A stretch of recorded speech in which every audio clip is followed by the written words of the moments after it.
अच्छा एक बात तो है, कचौड़ी पकौड़ियाँ या जैसे वड़ा वगैरह बनाते हैं, सैंडविच वगैरह जो भी कुछ बनाते हो गरम गरम ही अच्छी लगती है खाने में, लगती है ना।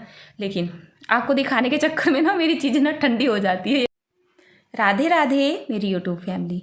आज आपकी अनीता आपके लिए लेके आई है एक बहुत ही बढ़िया मज़ेदार स्वादिष्ट और पौष्टिकता से भरपूर नाश्ते की रेसिपी। कभी कभी हमारा मन करता है बाहर की चाट पकौड़ियाँ खाने का, वैसे हमारा तो करता नहीं है और ना ही हम खाते हैं, देखिए ठीक है ना। लेकिन कर ही जाता है, कभी ना कभी तो कर ही जाता है ना।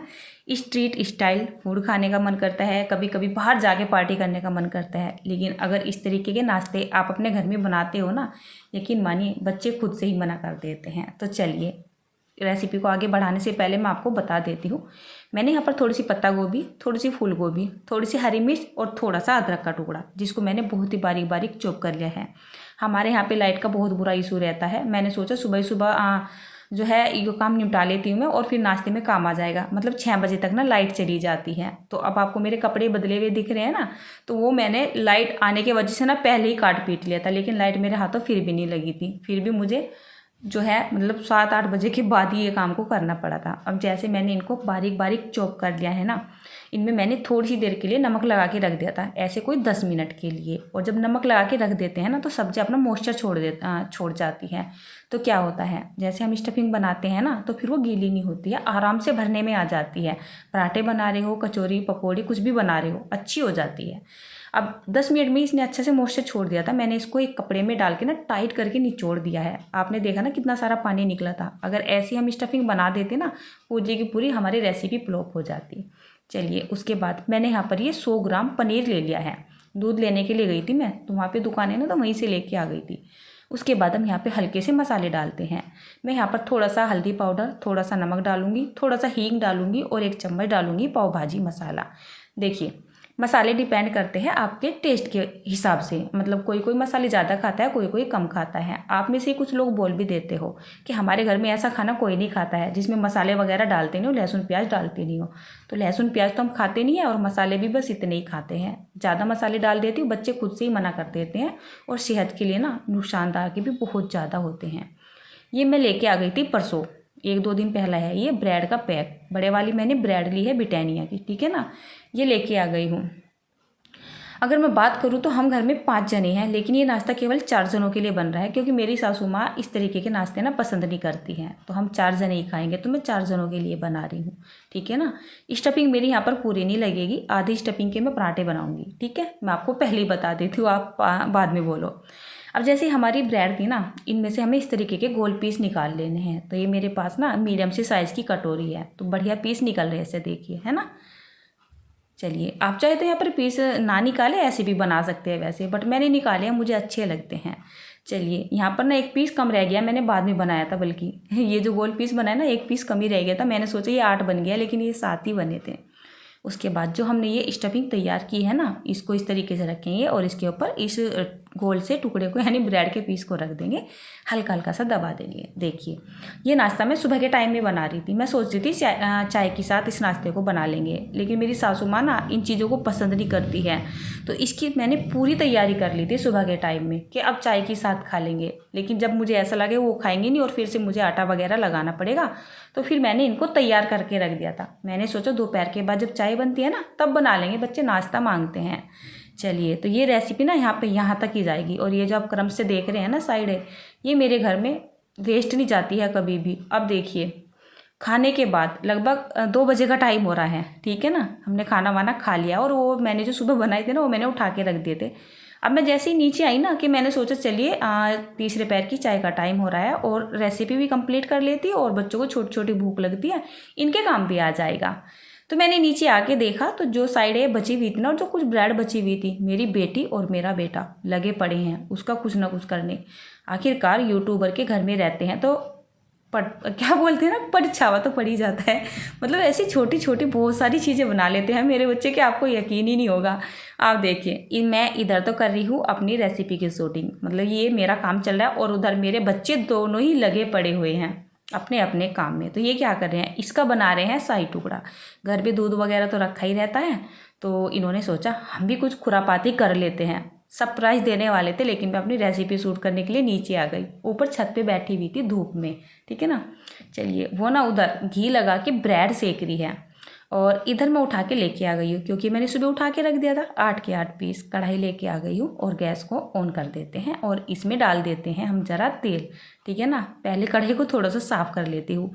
अभी लोहे की कढ़ाई है ना, तो रखे रखे ना इसमें थोड़ी सी क्या आता है ना, वो जरसे का हिसाब बन जाता है। वैसे लगता नहीं है, लेकिन फिर भी ना थोड़ा बहुत ना मुझे दिखाई देता है, तो मैं साफ़ कर लेती हूँ इस्तेमाल करने से पहले। बेसन में यहाँ पे लेके आ गई हूँ, थोड़ा सा ही बेसन लेके आना है। बेसन तो बाद में ना बच ही जाता है वैसे, मतलब 100 ग्राम के जितना बेसन ही घोलना है यहाँ पे। और मैं आपको दिखा रही हूँ, तो ये ना अच्छे से सेट भी हो गए हैं। इतने ही सुबह सेट नहीं हो रहे थे जितने अब सेट हो चुके हैं। इनको मैंने सुबह करीब 7 साढ़े 7 बजे करीब बना दिया होगा, और अब टाइम हो रहा है लगभग में 2 बजे का, 2:15 बजे का, तो अच्छे से सेट हो रहे हैं।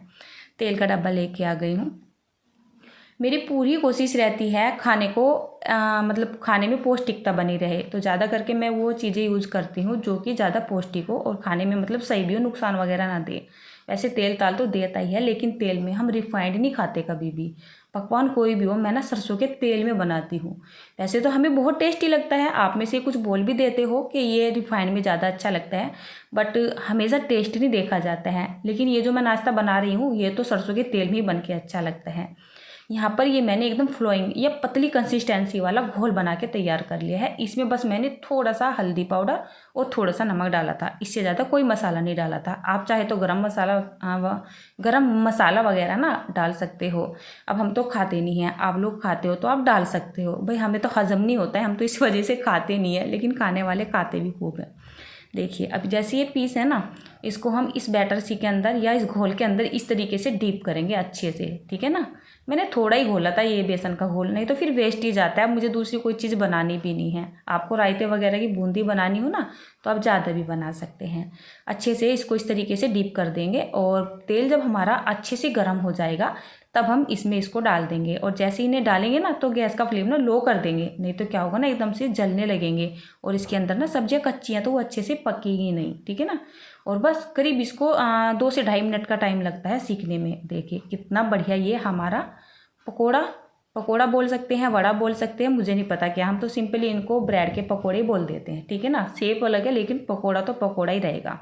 कोई कुछ नाम रख देता है, कोई कुछ नाम रख देता है, मुझे नहीं पता है भाई, हम तो इनको सीधा ब्रेड का पकोड़ा ही बोलते हैं, ठीक है ना। तो इसी तरीके से हम सारे पकोड़े सेक लेंगे। सारे क्या है, यहाँ पे हमने केवल 4 ही पकोड़े सेके हैं। ये चीज़ें ना वैसे कम ही खानी चाहिए, हम भी बहुत ही कम खाते हैं। मैंने रेसिपी अपलोड की थी ब्रेड की, काफ़ी दिन हो चुके हैं जब से ना अब ब्रेड आई है, और यही रेसिपी बनाने के लिए घर में ब्रेड भी आई थी, बीच में आई भी नहीं। इधर बच्चों ने डेजर्ट भी बना के तैयार कर लिया है, यानी शाही टुकड़ा, और वास्तव में ना बहुत ही ज़्यादा टेस्टी बना था। सच में मैं बोलूँगी मुझसे भी ज़्यादा। और अपनी रेसिपी है ना, देखो कैसे अंगूठा दिखा रही है, और बिल्कुल सीख गए हैं मुझसे। ये जैसे मैं करती हूँ ना, खुशबू लेती हूँ आप बोलते हो ना कि आप लालच बहुत देते हो, जैसे मैं आपको लालच देती हूँ उसी तरीके से करते हैं बच्चे। चेहरे पे खुशी देखिए चलिए, अच्छा घर में कुछ काम होता रहता है ना, तो बच्चे भी सीख ही जाते हैं आखिरकार, है कि नहीं। थोड़ा सा क्या होता है ना, एक आनुवांशिक गुण मुझ में भी गुण है, मेरी मम्मी का, मेरे पापा का, मेरी बहन का, और मेरे बच्चों में भी चला गया है ये खाना बनाने वाला। चलिए, उन्होंने अपनी रेसिपी कंप्लीट कर दिया और मैं अब अपनी रेसिपी कंप्लीट कर देती हूँ। अच्छा एक बात तो है, कचौड़ी पकौड़ियाँ या जैसे वड़ा वगैरह बनाते हैं, सैंडविच वगैरह जो भी कुछ बनाते हो, गरम गरम ही अच्छी लगती है खाने में, लगती है ना। लेकिन आपको दिखाने के चक्कर में ना मेरी चीज़ें ना ठंडी हो जाती है, यकीन मानिए। आपको दिखाने में कम से कम मेरी 15-20 मिनट चली जाती है, तो वो ना चीज़ें ठंडी हो जाती है। तो एक बार मैंने आपको दिखा दिया है, ठीक है ना, वो कंप्लीट करके दिखा दिया था। उसके बाद खाने का टाइम हो चुका था, तो मैंने इनको एक बार फिर से फ्राई कर लिया है। अच्छा मैं तो मजबूरी में फ्राई करती हूँ, क्योंकि मुझे गर्म खाना होता है। लेकिन जब भी हम कोई ऐसी चीज़ें बनाए ना, पकोड़े कचौड़ी पकौड़ियाँ, मतलब ऐसी चीज़ें जो बनाते हैं ना, इनको एक बार हल्का सा निकाल ले करके और दोबारा से फ्राई करके खाए ना, तो इनमें चिकनाई का असर भी कम होता है और ये कुरकुरे भी हो जाती है और उनका टेस्ट भी बढ़ जाता है, यकीन मानिए। चलिए, अब बिल्कुल ना खाने का टाइम हो चुका है। वैसे तो ये चीज़ें मुझे चाय के साथ ज़्यादा अच्छी लगती है, बट बच्चे अपने काम में लग रहे थे और मैं अपने काम में लग रही थी, इस वजह से चाय नहीं बना पाई। तो मैंने दुकान पे से ना आपको दिखाने के लिए केवल सॉस मंगा लिया था। सॉस वगैरह भी हम बाहर का खाते नहीं हैं वैसे, और साथ में दही रख दिया था। खाली खाली प्लेट ना अच्छी नहीं लग रही थी। चॉइस आपकी है, आप चाहे दही के साथ खा ले, सॉस के साथ खा ले, या फिर धनिया पुदीना की चटनी के साथ खा ले, टमाटर की चटनी के साथ खा ले, इमली की चटनी के साथ खा ले, किसी भी चीज़ के साथ खा लिएगा आप मतलब आपकी ना इच्छा है। काट के मैंने आपको दिखा दिया है। ऊपर की परत ना इतनी ज़्यादा क्रिस्पी हो रही है कि जैसे मैं इनको काट रही थी ना, मेरा बड़ा मन ललचा रहा था, लेकिन अभी हमें खाने को मिलेंगी नहीं। पहले मैं आपको दिखा रही हूँ, और अंदर भोग के लिए भी जाएंगी तो अभी काफ़ी टाइम लग जाएगा। हल्की ही गर्म मिलेगी, ज़्यादा नहीं मिलेगी। यहाँ पे ये मैंने चारों ही पकोड़े आपको काट के दिखा दिए। देखिए देखने में ना क्या मस्त लग रहे हैं। मार्केट में जाते हैं ना खाने के लिए, तो यकीन मानिए यही पकोड़ा खाने के लिए कम से कम आपको, एक पकोड़े की बात करते हैं तो कम से कम 40 से 50 रुपये तक की रेंज में आपको पकोड़े मिलते हैं। हमने वृंदावन में खाए थे, मतलब खाना ढूंढते घूम रहे थे और हमें कहीं मिल नहीं रहा था, और भूख इतनी तेज़ लग रही थी, हमने सोचा चलिए एक एक पकोड़ा खा लेते हैं। हम वहाँ जाके भी ये तली भुनी चीज़ें नहीं खाते हैं, ठीक है ना। और हमने जो पूछा ना, कहीं 30 रुपये का, कहीं 50 रुपये का, कहीं 70 रुपये का एक ब्रेड का पकोड़ा। बहुत सारी जगह तो हमने छोड़ भी दिए थे कि इतने महंगे थोड़ा ही ना होते हैं, लेकिन होते हैं और वो इतने टेस्टी भी नहीं लगते हैं।